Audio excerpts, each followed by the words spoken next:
వైఎస్ఆర్ జిల్లా పేరును వైఎస్ఆర్ కడప జిల్లాగా మార్చడం అనేది చాలా సమంజసం.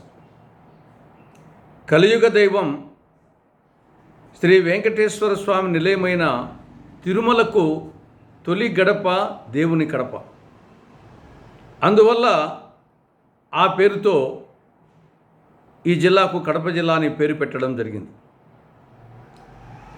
1808వ సంవత్సరంలో ఈ పేరుతో కడప జిల్లా పేరుతో కడప జిల్లా ఏర్పాటైంది. 202 సంవత్సరాలు ఈ పేరుతోనే పిలువబడం జరిగింది.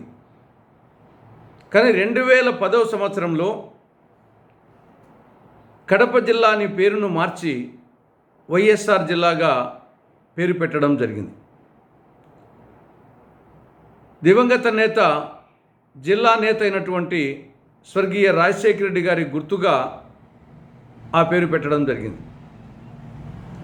కానీ అప్పుడే నాతో పాటు అనేక మంది జిల్లా నాయకులు, జిల్లా ప్రజలు ప్రభుత్వాన్ని విజ్ఞప్తి చేయడం జరిగింది.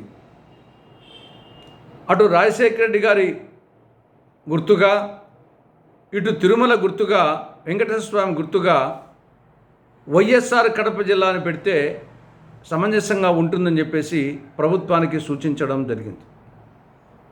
కానీ అది సఫలీకృతం కాలేదు. కనీసం ఇప్పుడైనా ఆంధ్రప్రదేశ్ ముఖ్యమంత్రి చంద్రబాబు నాయుడు గారు అన్ని కోణాలలో ఆలోచించి ఈ పేరు సమంజసంగా ఉంటుంది అనుకుంటే వైఎస్ఆర్ జిల్లా పేరును వైఎస్ఆర్ కడప జిల్లాగా మార్చేటందుకు చర్యలు చేపట్టాలని విజ్ఞప్తి చేస్తున్నాం.